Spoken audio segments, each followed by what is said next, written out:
Hello everyone. देखिए, पिछले हमारे दो जो लेक्चर हुए हैं उनमें हम लोगों ने लगभग अधिकारों की जो भी अवधारणाएं हैं, जो भी सिद्धांत हैं, उनके कुछ सिद्धांतों के ऊपर प्रकाश डाला।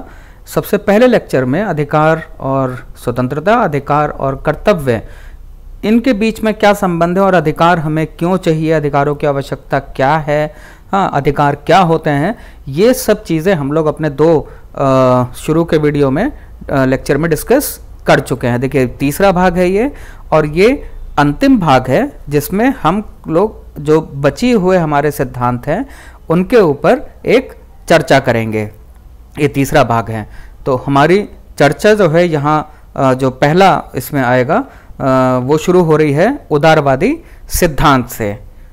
तो उदारवादी सिद्धांत पर बात करते हैं। देखिए, उदारवादी सिद्धांत के जो जनक हैं वो जॉन लॉक माने जाते हैं। लॉक की जो किताब है उसका नाम है two treatises on of government. ठीक है, इसमें इन्होंने ये माना है कि अपने संपूर्ण जो इनका एक जो इन्होंने किताब लिखी है, इसमें ये व्यक्ति को 3 तरीके के अधिकार देते हुए नजर आते हैं, और ये तीनों अधिकार को वो प्राकृतिक अधिकारों की श्रेणी में रखते हैं। सबसे पहला अधिकार है जीवन का अधिकार, दूसरा स्वतंत्रता का अधिकार, और तीसरा संपत्ति का अधिकार। ध्यान रखिए, हम लोग जब नेचुरल थ्योरी ऑफ राइट्स पढ़ रहे थे, या इसी में जो हम लोगों ने प्राकृतिक सिद्धांतों का अधिकार पढ़ा, वहां भी लॉक आए हैं, लेकिन यहाँ लॉक की हम लोग व्याख्या कर रहे हैं एक उदारवादी विचारक के रूप में, और साथ ही साथ ये प्राकृतिक अधिकारों के भी विचारक माने जाते हैं। तो ये 3 तरीके के अधिकार देते हैं, और इन 3 तरीके के अधिकारों को ये महत्वपूर्ण स्थान देते हैं व्यक्ति के जीवन में, और अपने विचारों को एक मूर्त रूप देने के लिए ये एक तरीके की प्राकृतिक अवस्था की कल्पना करते हैं कि राज्य का कैसे उदय हुआ, ये मुख्यतः ये जानने की कोशिश कर रहे हैं। और इसमें इन्होंने एक कल्पना का सहारा लिया कि स्टेट ऑफ नेचर, जहाँ सब कुछ सही था, लोग शांति से रह रहे थे, लेकिन जो ये अधिकार, स्वतंत्रता वगैरह मिली हुई थी, इनकी व्याख्या करने वाला कोई नहीं था, जिस वजह से कंफ्यूजन या कॉन्फ्लिक्ट्स क्रिएट हो रहे थे। तो राज्य एक समझौते के परिणाम स्वरूप बनकर आता है, जिसमें राज्य जो है व्यक्तियों को 3 तरीके के अधिकार सुनिश्चित करता है जो पहले से मौजूद थे प्राकृतिक अधिकारों में, जीवन, स्वतंत्रता और संपत्ति। अब ये राज्य द्वारा नियंत्रित होने लगे, ये इनका समझौते के बाद। 2 ट्रीटीज यहाँ क्यों नाम दिया गया है, क्योंकि एक जो समझौता हो रहा है वो जनता और सॉवरेन मतलब राजा के बीच में हो रहा है, और साथ ही साथ राजा और जनता के बीच में हो रहा है, मतलब राजा भी इस समझौते का अंग है। तो कहीं ना कहीं जो जनता है उसको ये अधिकार और उसकी जो संप्रभुता है, उस तत्व को लॉक सम्मान देते हैं। और लॉक राज्य और समाज में अंतर करते हुए ये कहते हैं कि राज्य का निर्माण व्यक्ति के प्राकृतिक अधिकारों की रक्षा के लिए एक ट्रस्ट के रूप में कार्य करने के लिए हुआ है। इसीलिए इसका अस्तित्व तभी तक रहेगा जब तक कि अपने इस कार्य को भली भांति रूप से ये राज्य करता रहेगा।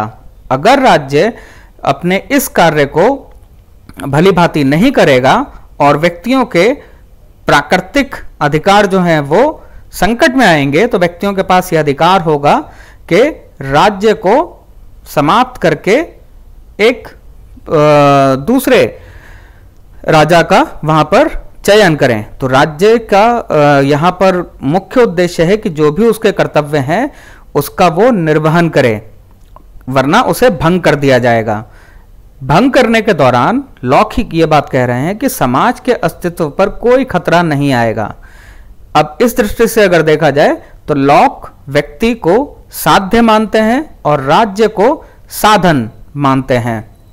लॉक जीवन के अधिकार, स्वतंत्रता के अधिकार और संपत्ति के अधिकार को व्यक्ति के लिए अति आवश्यक मानते हैं, और उसे प्रकृति से जोड़ते हैं और कहते हैं कि ये प्रकृति ने दिए हैं और इसे छीनने का अधिकार किसी के पास नहीं है। तो कहीं ना कहीं जॉन लॉक जो है वो एक पूंजीवादी व्यवस्था जो है उसके वकालत करते हुए अपने इन सिद्धांतों में नजर आते हैं कि जहां स्वतंत्रता का अधिकार, समानता का अधिकार और जब संपत्ति का अधिकार की वो बात कर रहे हैं तो संपत्ति के अधिकार में वो व्यक्ति को ज्यादा इंपॉर्टेंस दे रहे हैं बनिस्बत राज्य के। तो कहीं ना कहीं राज्य व्यक्ति के और आर्थिक मामलों में हस्तक्षेप नहीं करेगा या राज्य न्यूनतम कार्य करेगा, उसका समर्थन करते हुए जॉन लॉक नजर आते हैं। इसलिए इनको पूंजीवाद का समर्थक माना जाता है और इसी वजह से इनको उदारवादी विचारकों की श्रेणी में भी रखा जाता है। तो ये हमारे जॉन लॉक के अधिकारों के सिद्धांतों की अवधारणा का यहां पर वर्णन हुआ। अगला जो हमारा विचारक हैं वो लास्की हैं, हेरोल्ड जे लास्की की अवधारणा। देखिए लास्की की जो किताब है उसका नाम है the state in theory and practice. Okay, इस किताब में लास्की ने अधिकारों की उदारवादी व्यक्तिवादी सिद्धांत जो पहले से चले आ रहे थे उसको एक नया तरीके से परिभाषित करने का प्रयास किया है। लास्की क्या कहते हैं? लास्की कहते हैं कि किसी भी राज्य की पहचान उन अधिकारों से होती है जिनकी वह रक्षा करता है। तो राज्य जिन अधिकारों की रक्षा कर रहा है उस आधार पर उस राज्य की पहचान करी जाएगी कि राज्य कितना सक्षम है, कितना सक्षम नहीं है। लास्की ने उदारवाद से जुड़े राजनीतिक अधिकारों के साथ समाजवाद के आर्थिक अधिकारों का समन्वय करने का अपनी इस पुस्तक में प्रयास भी किया है। लास्की के ही अनुसार राज्य को व्यक्ति की स्वतंत्रता की रक्षा करते हुए उसे आर्थिक सुरक्षा भी प्रदान करनी चाहिए। तो इस तरीके से अगर देखा जाए तो हमें यह पता चलता है कि लास्की सेवाधर्मी राज्य को प्रस्तुत कर रहे हैं। ठीक है, अधिकारों की रक्षा हो रही है और जब वो आर्थिक सुरक्षा प्रदान करने की बात कर रहे हैं राजनीतिक स्वतंत्रता की रक्षा करते हुए, तो यहां पर वो सेवाधर्मी राज्य की वकालत कर रहे हैं। लास्की आगे कहते हैं कि अधिकार वास्तव में सामाजिक जीवन की वो परिस्थितियां हैं जिनके बगैर कोई मनुष्य अपना पूर्ण आत्मविकास या स्वयं विकास नहीं कर सकता। मतलब अपने खुद का विकास करने के लिए व्यक्ति को अधिकार मिले हुए होने चाहिए, वरना व्यक्ति अपना स्वयं विकास नहीं कर पाएगा। राज्य का जो उद्देश्य है, जो पर्पस है, वो इसी विचार को मूर्त रूप देना भी है कि व्यक्ति अपना आत्मविकास कर सके और इसकी पूर्ति के लिए अधिकारों की रक्षा करना अनिवार्य है, ये लास्की कहते हैं। तो इस सेंस में अगर देखा जाए तो राज्य से पहले आता है अधिकार, चाहे उन्हें मान्यता दी गई हो या ना दी गई हो, परंतु राज्य की वैधता जो है वो इन्हीं अधिकारों पर आश्रित है। मतलब अधिकार जो हैं वो राज्य से पहले आते हैं, उन्हें मान्यता राज्य दे या ना दे, लेकिन राज्य की वैधता, राज्य किस आधार पर टिका होगा, उसका आधार जो होगा वो अधिकार ही होगा और ये मान्यता होगी कि राज्य अधिकारों की रक्षा किस तरीके से कर रहा है। तो ये तो उदारवाद में आते हैं लास्की, लेकिन साथ ही साथ वो ये भी मानते हैं कि पूंजीवादी व्यवस्था का दोष यह है कि इसमें सामाजिक आर्थिक समानता को उचित महत्व नहीं दिया जाता और यही कारण है कि लास्की ने अधिकारों की संकल्पना प्रस्तुत करते हुए राजनीतिक अधिकारों के साथ आर्थिक अधिकारों को भी महत्व दिया है। तो ये पूरा का पूरा दो विचारक हैं जिनका हम लोगों ने अभी चर्चा करी। नेक्स्ट स्लाइड में आप देखें, हमारा आएगा उदारवादी संकल्पना की आलोचना। देखिए ये जो सिद्धांत है इसकी आलोचना राज्य के स्वरूप से संबंधित उसके उदार स्वरूप को लेकर हुई है। ओके, जो पूंजीवाद से जुड़ा हुआ है, सीधी सी बात है। यहां पर यह कहा जाता है कि राज्य कल्याणकारी नीतियों के नाम पर व्यक्तियों के अधिकारों में हस्तक्षेप नहीं कर सकता। मनुष्य मतलब मुख्य रूप से उसके आर्थिक अधिकारों को सीमित नहीं किया जा सकता। मतलब आर्थिक अधिकार अगर किसी के पास हैं तो उनको सीमित नहीं किया जा सकता है। और जनरली आलोचकों द्वारा यह तर्क दिया गया है कि राज्य सकारात्मक कार्य और अन्य जो संरक्षणात्मक विभेदीकरण के तरीके आत्म स्वामित्व के अधिकार का निषेध करते हैं और व्यक्तियों को साध्य न मानकर साध्य मान लेते हैं। तो ये जो पूरी तरीके से संरक्षणात्मक विभेदीकरण के जो तरीके हैं उसका लास्की जो है अपने विचारों में आलोचना करते हुए नजर आते हैं। उनका यह कहना है कि भाई ये जो अधिकार उदारवादी देने की कोशिश कर रहे हैं, इन अधिकारों को अपनाने से पूर्व व्यक्ति को जितने अधिकार मिले गए हैं उनकी बिल्कुल तिलांजलि देने के लिए तैयार रहना होगा। मतलब अधिकार एक तरफ मिल भी रहे हैं और नहीं भी मिल रहे हैं, एक तरीके से दिखावा किया जा रहा है अधिकारों के मिलने का, और व्यक्तियों को साध्य न मानकर ये साधन मान लेता है। तो कहीं ना कहीं अधिकार जो है वो मिल ही नहीं रहा है।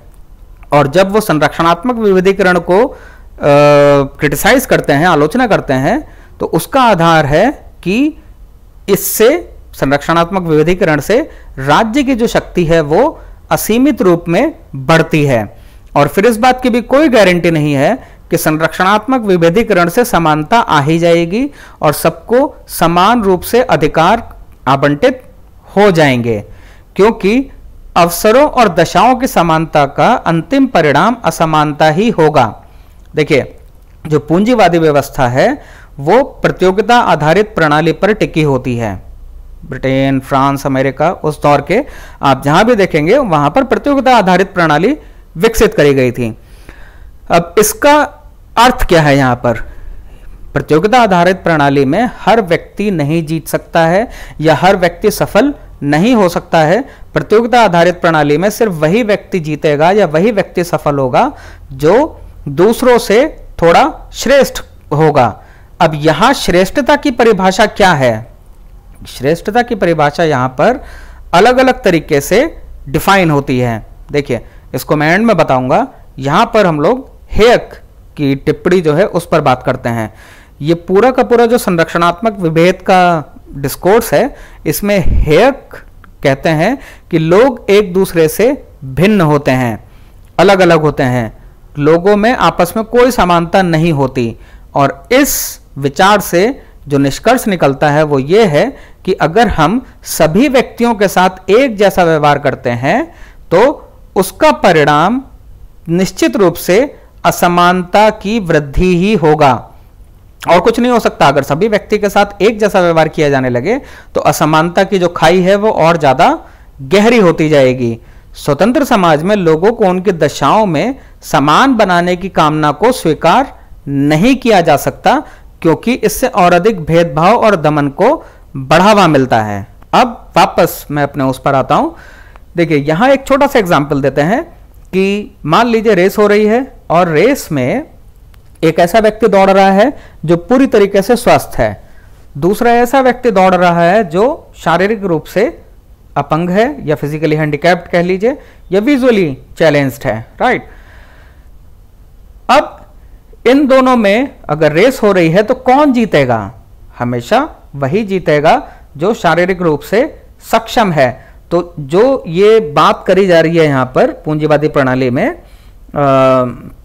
कंपटीशन की, राइट, ये कंपटीशन अपने आप में अनइक्वल है।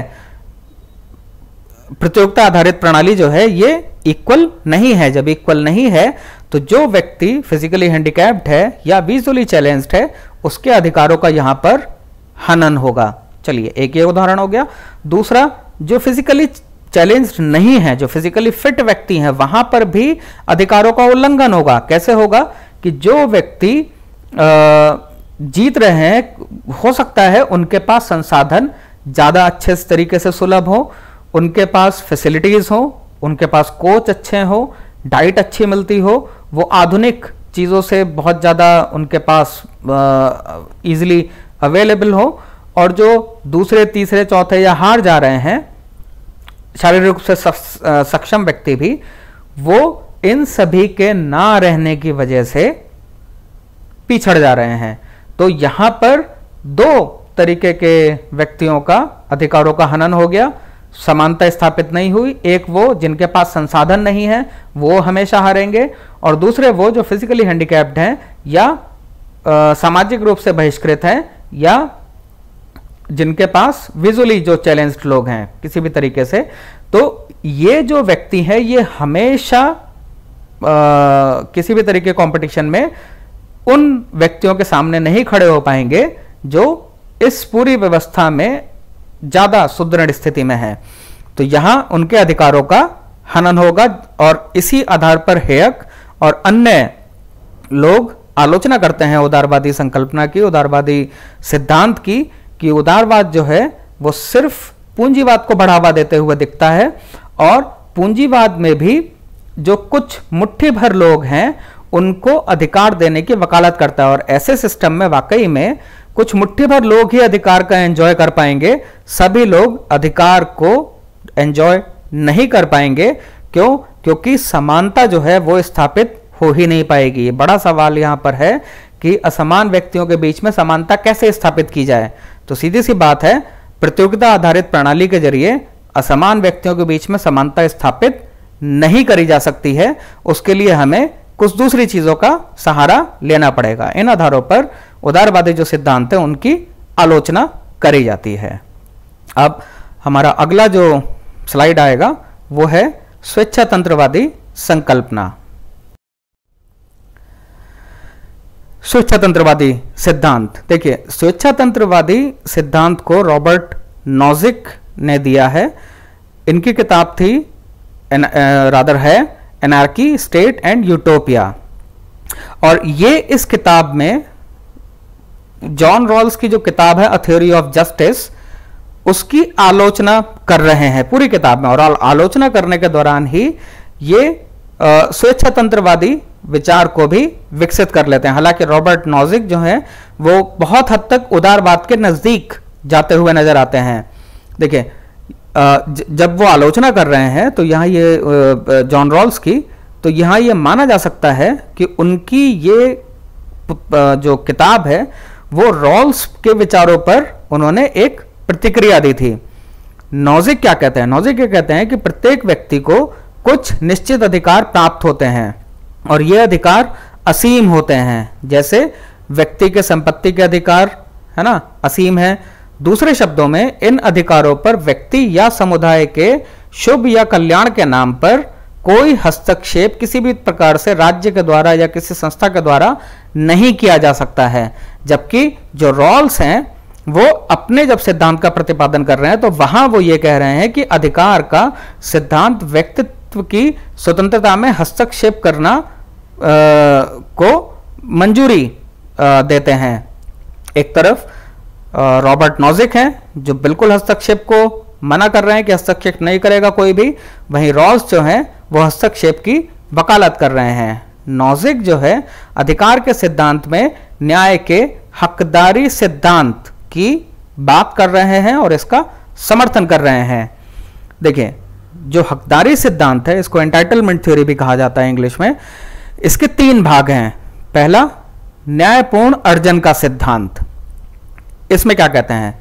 इसमें इनका सीधे से कहना है कि यदि किसी व्यक्ति ने किसी वस्तु को या किसी जमीन को या किसी संपत्ति को न्यायपूर्ण तरीके से अधिग्रहण किया है, ठीक है, तो ये न्यायपूर्ण अधिग्रहण उसका अधिकार होगा और वो हकदार होगा अपनी उस संपत्ति का। दूसरे में बताते हैं हस्तांतरण का सिद्धांत। अब यदि जो पहला ही व्यक्ति होगा ऑब्वियसली जिसके पास किसी संपत्ति है ना या कोई वस्तु, इसका न्यायपूर्ण अधिग्रहण के जरिए उसने उसका हकदारी उसके पास है ना। मैं नहीं कहता हूं कि ये घर मेरा है, ये जमीन मेरी है। उस तरीके से हम सभी लोग कहते हैं ये पेन मेरा है, ये पेंसिल मेरी है। तो मेरी है कोई चीज ये कहने से पहले हमें यह दिखाना होता है कि इस वस्तु के ऊपर या संपत्ति के ऊपर मेरा या किसी का भी न्यायपूर्ण अधिग्रहण है, इसीलिए मैं हकदारी का वहां पर दावा कर रहा हूं या कोई भी व्यक्ति दावा कर रहा है। तो दूसरा जो सिद्धांत है इनका हस्तांतरण का सिद्धांत, वो हस्तांतरण का सिद्धांत ये कहता है कि यदि किसी व्यक्ति के पास उसकी संपत्ति है, न्यायपूर्ण तरीके से अधिग्रहण की गई है और वो उसका हकदार है, तो वो व्यक्ति उस संपत्ति का, उस वस्तु का हस्तांतरित उसको करने के लिए वो पूरी तरीके से स्वतंत्र है, ये उसका अधिकार है, बशर्ते कि ये जो संपत्ति है वो न्यायपूर्ण तरीके से प्राप्त की गई हो। तब जो दूसरे को ट्रांसफर करी जा रही है संपत्ति, वो उस संपत्ति का वास्तविक अधिकारी दोबारा से बनेगा या उसका हकदार बदल जाएगा अब। और तीसरे में बता रहे हैं वो प्रथम और द्वितीय सिद्धांत की पूर्ति के बगैर कोई भी वस्तु का अधिकारी नहीं हो सकता।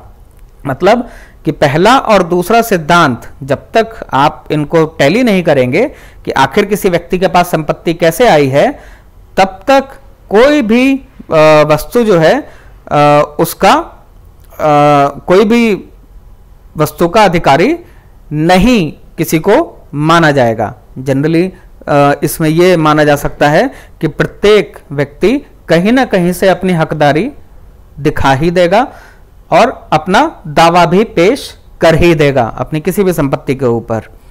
देखिए, ये तीनों सिद्धांत देकर रॉबर्ट नॉजिक जो है वो व्यक्तिगत स्वतंत्रता पर जरूरत से बहुत ज्यादा बल दे देते हैं। और रॉबर्ट नॉजिक का यह मानना है कि राज्य को व्यक्ति के इस अधिकार का उल्लंघन करने की इजाजत नहीं होनी चाहिए। व्यक्तिगत स्वतंत्रता मात्र व्यक्ति की सुरक्षा जैसे अपवादों को छोड़कर राज्य व्यक्ति के जो ऊपर अधिकार बताए गए हैं, इन अधिकारों में से किसी भी प्रकार का हस्तक्षेप नहीं कर सकता है। तो इस दृष्टि से अगर देखा जाए तो नॉजिक जो है वो राज्य के न्यूनतम रूप का ही समर्थन कर रहे हैं, जिसे हम लोग मिनिमल स्टेट बोलते हैं। अब मिनिमल स्टेट क्या चीज है कि राज्य कम से कम कार्य करेगा। कम से कम कार्य करने का मतलब सिर्फ कानून व्यवस्था बनाना, प्रशासनिक व्यवस्था देखना और बॉर्डर की सुरक्षा करना। इसके अलावा राज्य कोई भी कल्याणकारी कार्य नहीं करेगा, किसी भी तरीके का टैक्स नहीं कलेक्ट करेगा। नॉजिक इस तरीके के विचार का समर्थन करते हुए नजर आते हैं, लीसेस्फेयर के काफी नजदीक जाते हुए नजर आते हैं।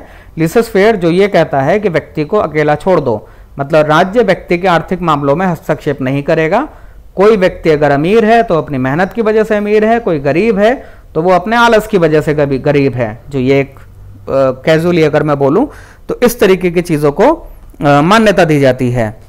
तो यहां न्यूनतम राज्य का वो समर्थन करते हैं। देखिए, नॉजिक जिस तरीके से हकदारी सिद्धांत की बात कर रहे हैं, अगर इसकी आलोचना थोड़ी सी करी जाए तो हमें ये कैसे पता चलेगा इतिहास में जाकर कि किसी के पुरखे ने या किसी के दादा परदादा वगैरह ने किसी संपत्ति का अधिग्रहण जो किया है वो न्यायपूर्ण तरीके से किया है। ये कैसे पता चलेगा किसी को? तो ये पता चलना मुश्किल है। जब यही नहीं पता चलेगा कि जो संपत्ति का हस्तांतरण हुआ है पास्ट में, कई वर्षों पहले, कई पीढ़ियों पहले भी हो सकता है, जब यही पता नहीं चलेगा कि वो न्यायपूर्ण अधिग्रहण है तो ऑटोमेटिकली उसको आज के समय में न्यायपूर्ण अधिग्रहण मान लिया जाएगा। जब ऐसा होगा तो ट्रांसफर करना भी आसान हो जाएगा। जो उस व्यक्ति की संपत्ति है वो किसी को दूसरे को भी दे सकता है वो। तो यहां पर तो एक तरीके से राज्य का तो न्यूनतम रूप सामने आ ही गया, लेकिन व्यक्ति जो है उसको असीमित स्वतंत्रता मिल गई। और यहां पर जो अधिकार हैं वो सिर्फ उन व्यक्तियों के हाथ में चले गए, उन कुछ व्यक्तियों के हाथ में चले गए जो जॉन रॉल्स द्वारा प्रतिपादित जो 3 भाग हैं हकदारी सिद्धांत के, उस कैटेगरी में फिट बैठते हैं। तो अगर देखा जाए तो जो स्वेच्छातंत्रवादी हैं वो व्यक्ति की व्यक्तिगत स्वतंत्रता पर अत्यधिक बल देते हुए अधिकारों की उस अवधारणा की अनदेखी कर देते हैं जो दायित्वों या कर्तव्यों की नींव पर खुद को बुलंद करती है। मतलब कि एक अधिकारों के साथ साथ एक कर्तव्य का सिद्धांत जुड़ता है, दायित्व का सिद्धांत जुड़ता है। यहां सिर्फ अधिकार की बात हो रही है, दायित्व और कर्तव्यों की नहीं। अत्यधिक व्यक्तिगत अधिकारों पर बल दिए जाने के कारण सार्वजनिक हित और कल्याण की धारणा यहां पर खत्म हो जाती है। और अगर आलोचकों की बात करी जाए तो वो ये कहते हैं कि अधिकारों की यह संकल्पना एक स्वार्थी मानव को जन्म देती है। इस संकल्पना को बढ़ावा दिए जाने का अर्थ है कि निरंकुशता को बढ़ावा देना। ठीक है, लेकिन नॉजिक इस सिद्धांत को अपने सामने रखते हैं। कुछ हद तक इनके हकदारी और न्याय का जो सिद्धांत है उसको माना जा सकता है, लेकिन सीधी सी बात है कि जहां व्यक्ति को पूर्ण स्वतंत्रता मिल रही हो एक पर्टिकुलर वर्ग के, और दूसरे वर्ग के व्यक्ति को स्वतंत्रता मिल ही ना रही हो, अधिकार मिल ही ना रहे हो, तो ऐसे विचार की आलोचना की ही जाती है। अगला जो हमारा सिद्धांत आएगा वो है मार्क्सवादी सिद्धांत। देखिए, कार्ल मार्क्स जनरली अधिकारों के ऊपर भी उनका एक पूरा व्याख्यान है। इन्होंने अपनी जो पुस्तक है उसका नाम है इकोनॉमिक एंड फिलोसॉफिक मैन्युस्क्रिप्ट, और दूसरे एंजल्स हैं जिनकी किताब का नाम है manifesto of the communist party. दोनों विचारक अपनी इन दोनों पुस्तकों में जो अधिकार से रिलेटेड मुद्दे हैं उनको देते हुए दिखाई देते हैं। ठीक है, सीधी सी बात है, मार्क्सवादी हैं तो उदारवाद की आलोचना करेंगे, और यहां पर दोनों के दोनों विचारक मार्क्सवादी ही कहा जाएगा, उदारवाद की आलोचना करते हैं और यह बताने का प्रयास करते हैं कि ये जो व्यवस्था है पूरी की पूरी अधिकारों की जो उदारवादी राज्य दे रहा है वो शोषण और दमन से ही पोषित होकर शोषण और दमन को ही पोषण प्रदान कर रही है। ठीक है, तो शोषण और दमन से पोषित हो रही है और शोषण और दमन को पोषण दे रही है, तो शोषण और शोषित ही एक दूसरे को आगे बढ़ाने का कार्य कर रहे हैं उस उदारवादी राज्य में, अकॉर्डिंग टू कार्ल मार्क्स। देखिए, ये व्यवस्था जो है वो सदैव वर्ग विभाजन को बढ़ावा देती है, जहां एक वर्ग दूसरे वर्ग का शोषण करता है। अब ये एक वर्ग कौन है जो दूसरे वर्ग का शोषण कर रहा है? ये हैव कम्युनिटी है, जो प्रभुत्वशाली वर्ग जिसको कहा जाता है। दूसरी हैव नॉट कम्युनिटी है, जिसको शोषित वर्ग या सर्वहारा वर्ग कहा जाएगा। तो कार्ल मार्क्स ये कहते हैं कि वर्ग विभाजित समाज में अधिकार जैसी संकल्पना एक भ्रम के अलावा और कुछ नहीं है। अधिकार एक ऐसी संकल्पना है जिसका सीधा संबंध राज्य के स्वरूप से जुड़ा होता है, और अगर राज्य किसी भी युग में राज्य रहा हो, वो हमेशा हमने देखा है कि जो प्रभुत्वशाली वर्ग है अधिकार हमेशा उसी के पास रहे हैं। और मार्क्स जो है अपने ऐतिहासिक भौतिकवाद के सिद्धांत के माध्यम से यह समझाने का प्रयास भी करते हैं कि किस प्रकार अतीत के प्रत्येक काल में, कोई सा भी काल रहा हो, सामंतवादी रहा हो या फिर राजतंत्रीय व्यवस्था रही हो या उससे पहले कबीलाई शासन रहा हो, राज्य हमेशा या समाज व्यवस्था जो है वो हमेशा दो भागों में विभाजित रही है, और सदैव हर प्रकार की सुख सुविधा, विशेष परिस्थिति है ना, इन सब पर जो प्रभुत्वशाली वर्ग है उसने अपना कब्जा बना के रखा, और शोषित वर्ग जो है उनका शोषण होता रहा। तो इस दृष्टि से अगर देखा जाए तो मार्क्सवाद जो है वो इस बात पर बल देता है कि क्योंकि अधिकार हमेशा राज्य के वर्ग चरित्र से जुड़े होते हैं, इसलिए राज्य वर्ग व्यवस्था को ही समाप्त किए जाने की आवश्यकता है। ठीक है, और इसीलिए मार्क्स पूंजीवादी व्यवस्था को खत्म करने की वकालत करते हैं और साम्यवादी समाज या साम्यवादी एक तरीके का शासन स्थापित करने पर बल देते हैं। देखिए, मार्क्सवादी विचारधारा का यह विश्वास है कि साम्यवाद में क्योंकि कामगार जो वर्ग है वो प्रभुत्वशाली वर्ग होता है, साम्यवादी ध्यान रखिएगा, पूंजीवादी में नहीं, साम्यवादी में कामगार वर्ग जो है वो प्रभुत्वशाली वर्ग होता है, और इसी अवस्था में अधिकार का वास्तविक रूप में प्रकटीकरण नजर आता है। क्योंकि अब इसके पीछे तर्क क्या है कि पूंजीवाद में हरेक को अपनी क्षमता के अनुसार और हरेक को अपने कार्य के अनुसार, ये जो सिद्धांत है इस पर बल दिया जाता है, और इसीलिए वहां समानता या अधिकार की जो संकल्पना है उसका वास्तविक रूप कभी स्थापित हो ही नहीं पाता।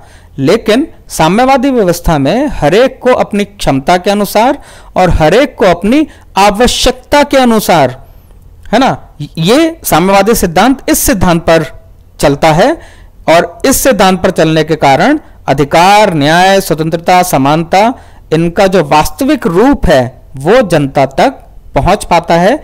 इसीलिए मार्क्सवादी जो विचारक हैं या मार्क्सवाद जो है या खुद कार्ल मार्क्स जो हैं वो साम्यवादी समाज का समर्थन करते हुए नजर आते हैं और उदारवादी राज्य का विरोध करते हुए नजर आते हैं, क्योंकि ये एक शोषण का यंत्र है और यहां अधिकार नहीं मिल सकते, कोई से भी अधिकार नहीं मिल सकते।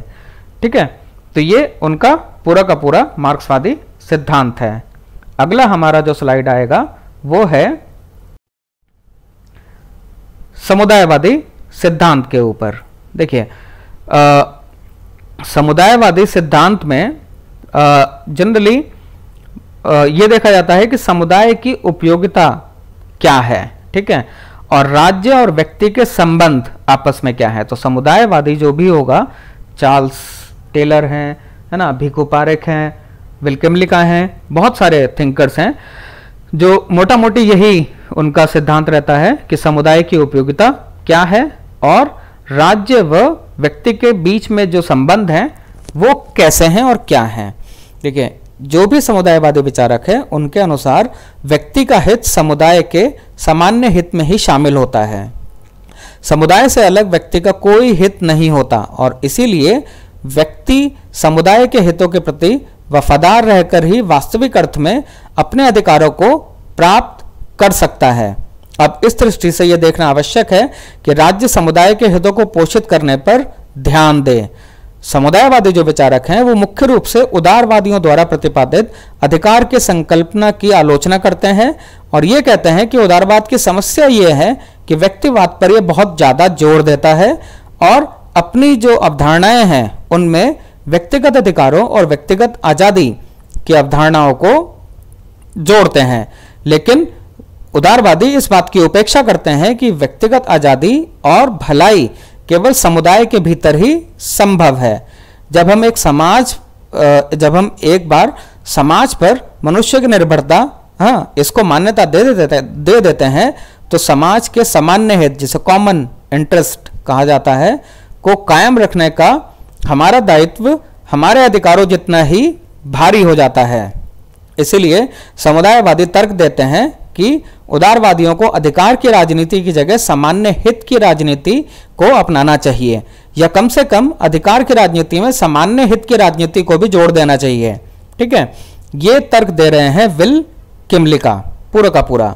अगर देखा जाए तो समुदायवादी यानी कि विल्किमलिका भी हो गए, व्यक्ति की स्वतंत्रता तथा समानता के साथ समुदाय की धारणा पर भी ध्यान देने की सलाह उदारवादियों को देते हैं। समुदायवादी समुदाय के विकास में ही व्यक्ति का विकास होगा, इस बात को मानते हैं और समुदाय की सुरक्षा में व्यक्ति की सुरक्षा व समुदाय के हित में व्यक्ति के अधिकारों को सम्मिलित करते हैं। तो इस दृष्टि से अगर देखा जाए तो ये समुदायवादी इस धारणा का भी खंडन करते हैं कि अधिकारों का कोई सार्वभौमिक रूप भी हो सकता है, मतलब अधिकारों के सार्वभौमिक रूप को वो पूरी तरीके से नकार देते हैं। अब यहां देखिए, यह समझना आवश्यक है कि जो विशिष्टता की बात हो रही है, जो मांगों के रूप का भी निर्धारण कर रही है ना, जो समुदाय की विशिष्टता है, तो इस पर अगली क्या राय बनेगी। यहां पर माइकल वॉल्जर आते हैं, इनकी किताब का नाम है pluralism, justice and equality. Michael Walzer ये तर्क देते हैं कि अधिकारों की सार्वभौमिकता होने का दावा जो है वो कोरी बकवास है। अधिकार सार्वभौमिक हो ही नहीं सकते। अधिकारों और जरूरतों को पहचानने का एकमात्र तरीका यह देखना है कि हर विशिष्ट समुदाय से किस तरह से सामाजिक वस्तुओं के मूल्यों को समझता है। किसी समाज के सदस्यों की साझी समझ उसके विशिष्ट व्यवहारों और संस्थाओं के माध्यम से ही अभिव्यक्त होती है। इसलिए अधिकार व न्याय के सिद्धांतों को तय करना एक तरीके से दर्शन से जुड़े तर्क के स्थान पर सांस्कृतिक व्याख्या का मसला बन जाता है। देखिए, कहने का तात्पर्य यह है कि जो एक प्लूरल सोसाइटी होती है वहां पर अधिकार जो है वो सार्वभौमिक नहीं हो सकते। क्यों? क्योंकि अधिकारों की जरूरतों को पहचानने का तरीका हमें यह देखना होगा कि कोई अल्पसंख्यक समुदाय कहीं रहता है, कहीं पर कोई बहुसंख्यक समुदाय रहता है, कहीं पर कोई बहुत ही छोटा एक अपने आप को ये दावा करता है कि वो मूल निवासी है।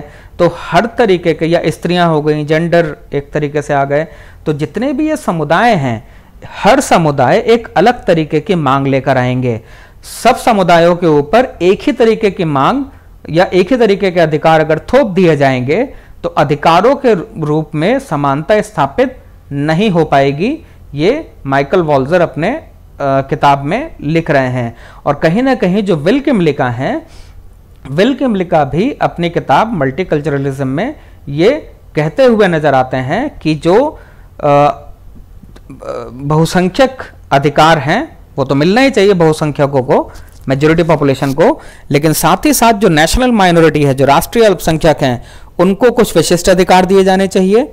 और साथ ही साथ जो माइग्रेंट लोग हैं, जो बाहर से आए हुए लोग हैं, जो प्रवासी व्यक्ति हैं, उनके पास भी कुछ विशिष्ट अधिकार होने चाहिए ताकि वो अपनी संस्कृति, है ना, अपनी भाषा या अपने आत्मसम्मान की रक्षा कर सकें। तो ये भी पूरी तरीके से अधिकारों के सार्वभौमिकता को बकवास करार दे देते हैं। और इनका यह मानना है कि जो भी डिस्कोर्स डेवलप हो रहा है उस डिस्कोर्स में हमें सभी समुदायों को एक साथ लेकर चलना होगा। ये समुदायवादी सिद्धांत है। अगला हमारा भाग आएगा नारीवादी संकल्पना।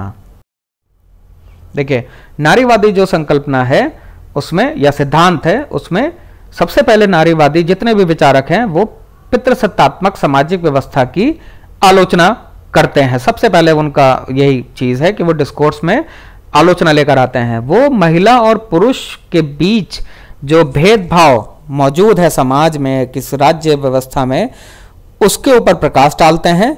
और जितनी भी नारीवादी विचारक हैं वो ये कहती हैं कि समाज में मात्र पुरुषों की उपयोगिता और महत्व पर ही जोर दिया जाता है। इसका परिणाम क्या होता है कि समाज में समस्त शक्तियां जो हैं वो पुरुष वर्ग को ही मिल जाती हैं, उनका वर्चस्व कायम हो जाता है और महिलाएं और उनकी आवश्यकताएं जो हैं वो दूसरे दर्जे पर रख दी जाती हैं, दोयम दर्जे की वो बन जाती हैं उनकी आवश्यकताएं वगैरह। तो इसलिए पितृसत्तात्मक समाज को जड़ से कमजोर किया जाना जरूरी है। अब क्योंकि पितृसत्तात्मक समाज का आरंभ ही महिला के शोषण से शुरू हो रहा है, तो पुरुष प्रधान समाज में महिलाओं को कोई अधिकार वास्तविक हो ही नहीं सकते। उन्हें जो भी अधिकार मिलेंगे वो दिखावे के लिए दिए जाएंगे, वास्तविक अधिकार उनके पास नहीं होंगे।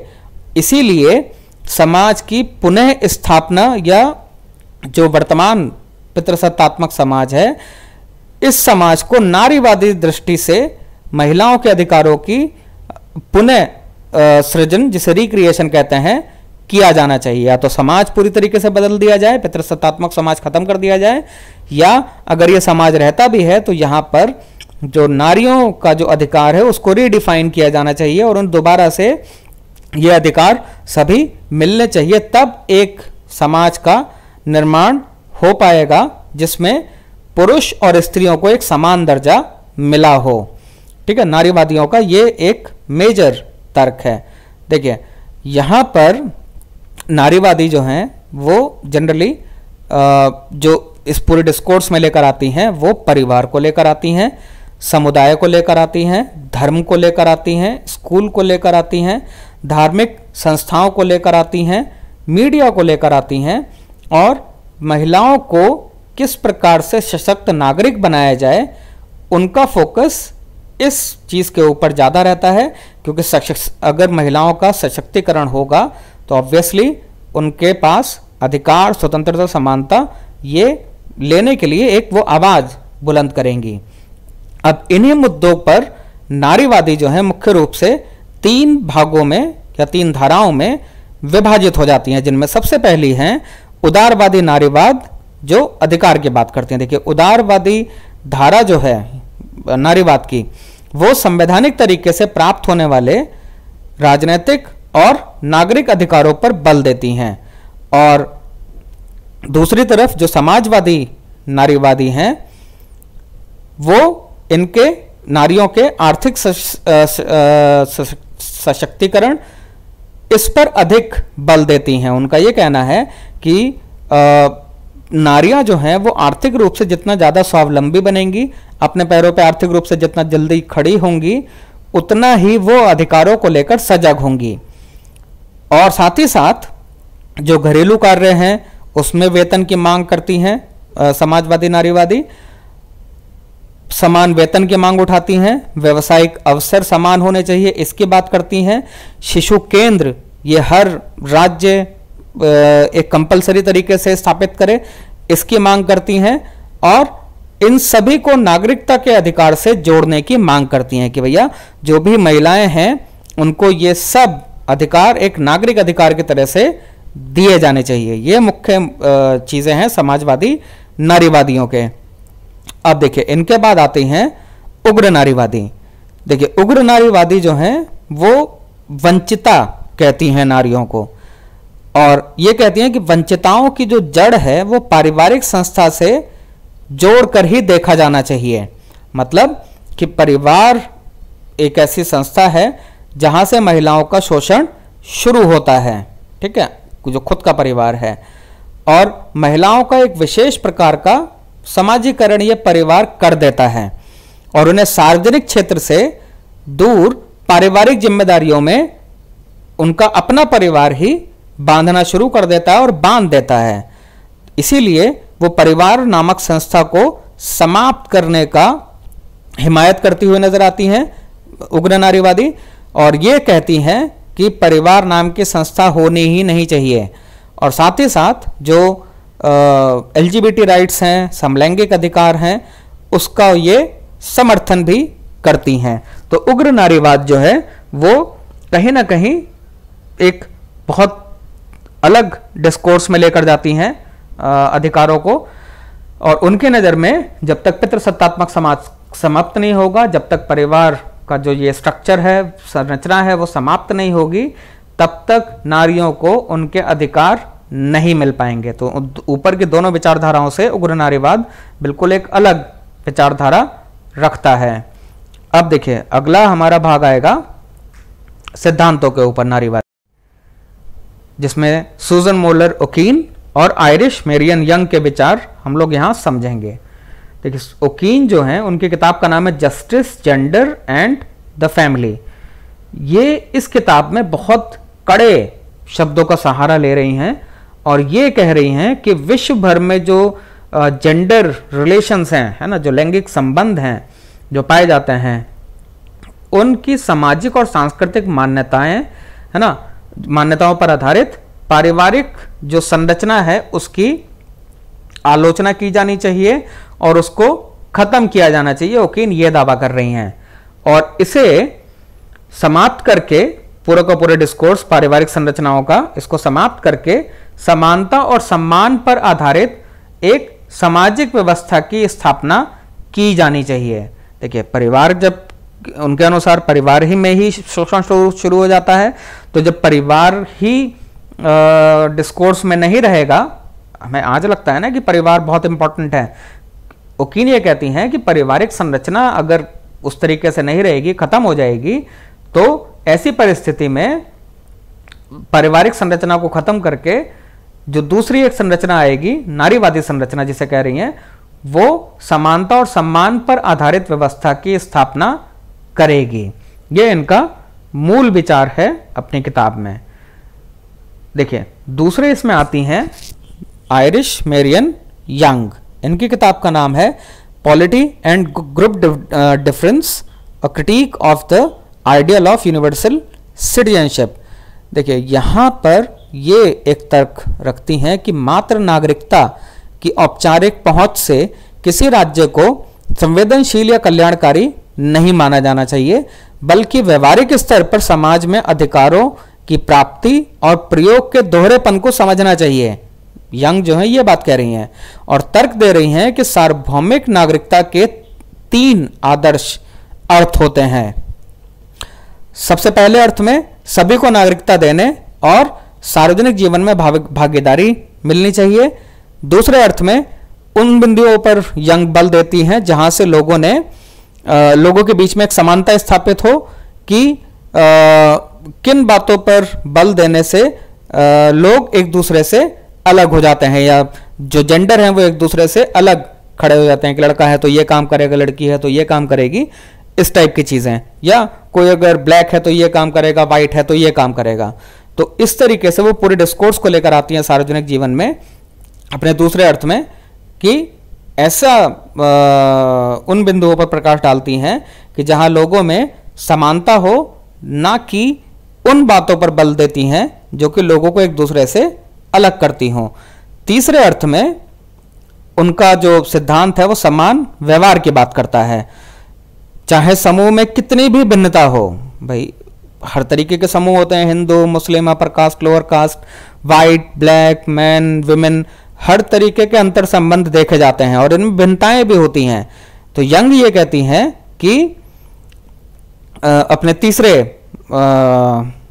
अर्थ में कि समान व्यवहार सबके साथ होना चाहिए भले ही समूह में भिन्नता हो।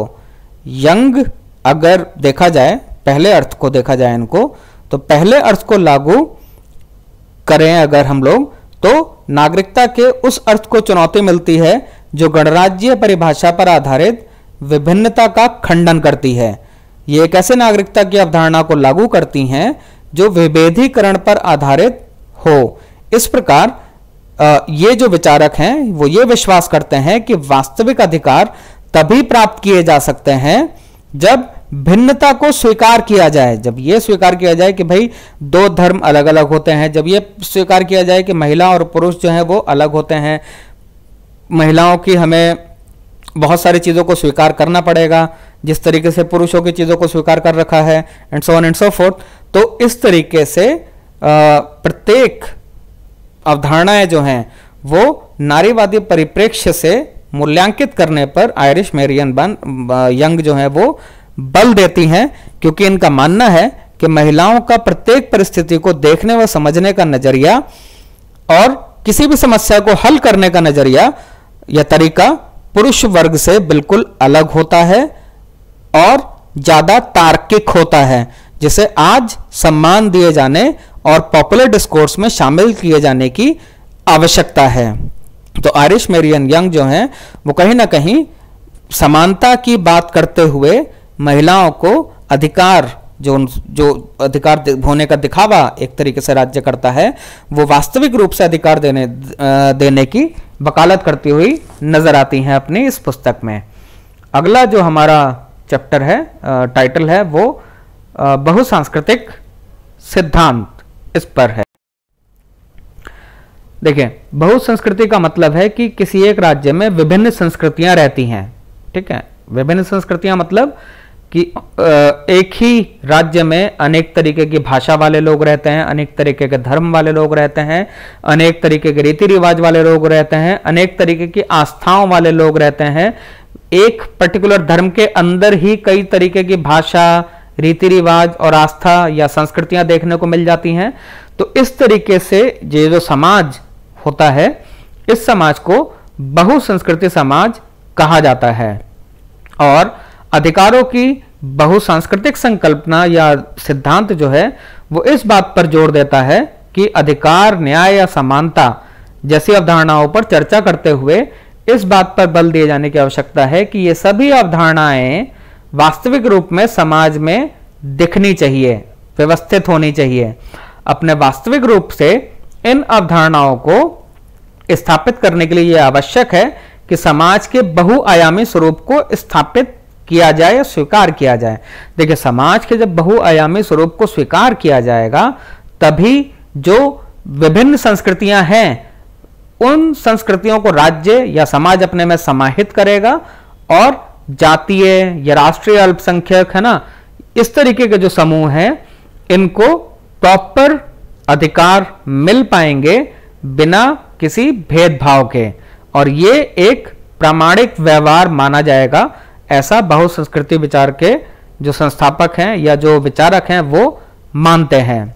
देखिए, प्रामाणिक समानता के लिए क्या चीजें आवश्यक हैं? प्रामाणिक समानता के लिए आवश्यक है कि विभिन्न समूहों के मध्य एक तरीके का समायोजन हो, एडजस्टमेंट हो। अब इस दृष्टि से अगर देखा जाए तो जो विभिन्न समूह हैं उनके बीच के अंतर को एडजस्ट या उनके बीच में समायोजन आवश्यक यहां पर हो जाता है ताकि सभी व्यक्तियों को अधिकार प्राप्त हो सके। विल किमलिका जो है इस बहुसंस्कृतिवाद का उदाहरण एक तरीके से डिस्कोर्स लेकर आते हैं सॉरी। और किमलिका की जो बुक है वो है multicultural citizenship, a liberal theory of minority rights. इस किताब में विल किमलिका राष्ट्रीय अल्पसंख्यकों का उदाहरण देते हुए यह बताने का प्रयास करते हैं कि किस प्रकार बहुसंख्यकों है ना के द्वारा लिए गए आर्थिक और राजनीतिक फैसलों के कारण राष्ट्रीय अल्पसंख्यकों की सामाजिक संस्कृति की उपेक्षा हो सकती है ना। तो इसीलिए अल्पसंख्या में होने के कारण जो भी ये समूह है वो निर्णय लेने या संसाधनों का वितरण करने में प्रभावहीन हो सकते हैं। इसलिए हो सकता है कि उनकी सामाजिक संस्कृति का अस्तित्व बनाए रखना ये मुश्किल हो जाए। इसीलिए जो ऐसी स्थिति अगर आती है तो इस स्थिति में यह आवश्यक हो जाता है कि अल्पसंख्यकों के अधिकारों व आवश्यकताओं को भी महत्व दिया जाना चाहिए। ओके, वो भी उस स्थिति में जहां समाज बहुसांस्कृतिक पहचानों से भरा हुआ हो। तो कहीं ना कहीं ये अल्पसंख्यकों के अधिकारों को, जैसे मैंने पहले भी बताया, पूरी तरीके से देने की वकालत करते हुए नजर आते हैं अगर अधिकारों के असली मतलब को हमें पहुंचाना है और समाज में एक समानता का भाव लेकर आना है। देखिए, दूसरे इसमें विचारक आते हैं भिखु पारेख। भिखु पारेख ये कहते हैं कि आमतौर पर बहुसांस्कृतिक समाजों में सांस्कृतिक समुदाय ऐसे अधिकारों की मांग करते हैं जिन्हें वे अपनी सामूहिक पहचान को कायम रखने के लिए जरूरी मानते हैं, और जनरली इन अधिकारों को समूह, सामूहिक या सामुदायिक अधिकार कहा जाता है।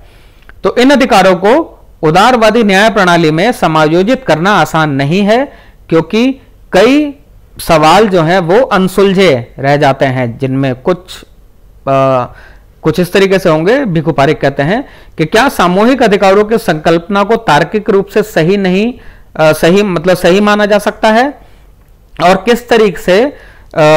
किस तरह के समूह इस तरह के अधिकारों की मांग कर सकते हैं। तो ये जो सवाल पर वो रोक कर सवाल जो एक तरीके से खड़ा करते हैं, वो उसका उद्देश्य क्या है। देखिए, उद्देश्य है कि उदारवादी जो न्याय प्रणाली है उसको समायोजन करने की नीति पर चलना होगा, है ना। और समायोजन करने की नीति कैसे होगी? समायोजन करने की नीति तभी संभव है जब आप एक जो बहुसंस्कृतिवादी सिद्धांत है उसको आत्मसात कर लेते हैं। अगर आप बहुसंस्कृति सिद्धांत को आत्मसात नहीं करते हैं तो ये जो पूरा का पूरा डिस्कोर्स है उससे बाहर निकल जाएंगे। तो ये भी बहुसंस्कृति सिद्धांत की आलोचना समर्थन करते हुए दिखाई देते हैं। हमारा जो अगला भाग आएगा वो है टी.एच. मार्शल का 3 पीढ़ियों का सिद्धांत। देखिए, मार्शल की किताब का नाम है सिटीजनशिप एंड सोशल क्लास। इस पुस्तक में मार्शल जो है 3 पीढ़ियों के अधिकारों पर चर्चा करते हैं। मार्शल अपनी इस किताब में ब्रिटेन के अनुभव के आधार पर यह बताने का प्रयास कर रहे हैं कि अधिकारों का विकास कैसे हुआ। ब्रिटेन का एग्जाम्पल दे रहे हैं, तो ब्रिटेन में अधिकारों का विकास कैसे हुआ, इस पर वो इस किताब में चर्चा कर रहे हैं। मार्शल नागरिक अधिकारों की चर्चा करते हुए ये कहते हैं कि नागरिक अधिकार राजनीतिक समुदाय में एकीकरण लाने का प्रयास करते हैं और प्रत्येक व्यक्ति को पूर्ण और एक समान सदस्यता उपलब्ध कराते हैं, और इसी वजह से अधिकार गतिशील होते हैं। और इसी गतिशीलता की वजह से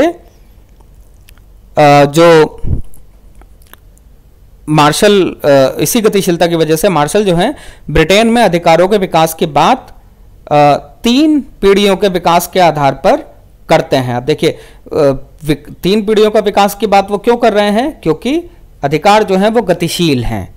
गतिशील होने की वजह से ही वो 3 पीढ़ियों में अपने आप को विकसित कर पाते हैं। इनमें सबसे पहले वो 18वीं सदी की बात करते हैं। 18वीं सदी में जिन अधिकारों का विकास हुआ उसे वो नागरिक अधिकार कहते हैं। 19वीं सदी में राजनीतिक अधिकार और 20वीं सदी में सामाजिक अधिकार विकसित होते हैं। देखिए, यहाँ ये ध्यान देना जरूरी है कि मार्शल जो है अपनी इस पुस्तक में ये दावा नहीं कर रहे हैं कि सभी प्रकार के नागरिक अधिकार या सभी प्रकार के राजनीतिक अधिकार या सभी प्रकार के सामाजिक अधिकार 18वीं सदी में या 19वीं सदी में या 20वीं सदी में सभी व्यक्तियों को मिल गए थे, बल्कि वो ये कह रहे हैं कि इन अधिकारों की जो शुरुआत हुई थी या इन अधिकारों की मांग की जो शुरुआत हुई थी उसका विकास इन्हीं सदियों में हुआ, जो धीरे धीरे और ज्यादा विकसित हुआ और आज तक भी यह मांग चली आ रही है। देखिए, नागरिक अधिकार में मार्शल संपत्ति के अधिकार को, विचार अभिव्यक्ति के अधिकार को रखते हैं। राजनीतिक अधिकार में मार्शल राजनीतिक पद पाने का अधिकार, वोट देने का अधिकार, इनको मानते हैं। और अंत में सामाजिक जो अधिकार हैं, है ना, उनमें लोगों के सामाजिक अधिकार को रखते हैं, जिनमें शिक्षा, स्वास्थ्य, है ना, या कोई और जो सामाजिक मुद्दे हैं उनको वो रखते हैं मार्शल। ये जो पूरा का पूरा मार्शल के सिद्धांत हैं, इसकी आलोचना एंथोनी गिडन्स करते हैं। एंथोनी गिडन्स का तर्क है कि अधिकारों को पीढ़ियों में नहीं बांटा जा सकता और ना ही ये सभी अधिकार एक क्रमिक रूप से देखा जाए 1 2 3 4 5 6 7 8 नहीं इस तरीके से लिख दिया, तो एक क्रमिक रूप से अचानक किसी विशेष सदी में मिले हैं जैसे कि मार्शल दावा कर रहे हैं। बिल्कुल भी ऐसा नहीं है। क्यों? क्योंकि ये सभी अधिकार लंबे संघर्ष के परिणाम स्वरूप जनता ने प्राप्त किए हैं और इसको अगर हम लोग किसी विशेष सदी में बांध देते हैं तो वो जो लंबा संघर्ष है जनता का, वो कहीं ना कहीं निष्प्रभावी हो जाता है।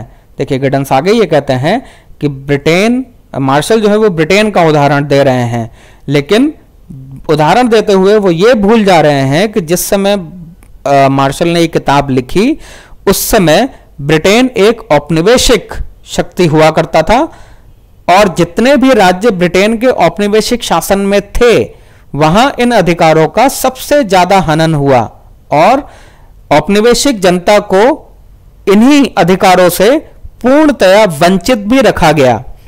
एक तरफ ब्रिटेन में अधिकारों का विकास हो रहा है, वहीं दूसरी तरफ ब्रिटेन जो है अपने कॉलोनीज को अधिकार दे ही नहीं रहा है। तो ये टीएच मार्शल के 3 पीढ़ियों के सिद्धांत की आलोचना होगी। देखिए कुछ और समकालीन 3 पीढ़ियों का अधिकार आते हैं निकलकर, कुछ विचारक आते हैं जो मार्शल की आलोचना करते हुए ये कहते हैं कि मार्शल के राजनीतिक और नागरिक अधिकार जो हैं वो स्पष्ट नहीं है और इनका वर्गीकरण भी पूर्ण नहीं है। ये विचारक राजनीतिक, सामाजिक और सांस्कृतिक अधिकारों पर जोर देते हैं और अधिकारों का वर्गीकरण भी इसी आधार पर करते हैं। तो देखिए अगर उन्होंने 3 तरीके के अधिकार बताए मार्शल ने, तो यहां भी ये जो विचारक हैं ये कहते हैं कि भाई राजनीतिक अधिकार सबसे पहले मिलने शुरू हुए, सामाजिक अधिकार उसके बाद आए और सांस्कृतिक अधिकार ये 1960 के दशक से अब तक चलते चले आ रहे हैं, जिनमें हाल फिलहाल में देखा जाए तो कह सकते हैं आप लोग एक इंडिजिनस राइट्स की मांग उठ रही है ना, मूल निवासी के अधिकारों की मांग उठ रही है, या अल्पसंख्यक मांग उठा रहे हैं, या फिर जेंडर के आधार पर मांग उठ रही है, या कोई भी एक नई मांग है ना जिसे हम लोग इन्फर्ड राइट्स भी बोल सकते हैं, वो उठ रही हैं।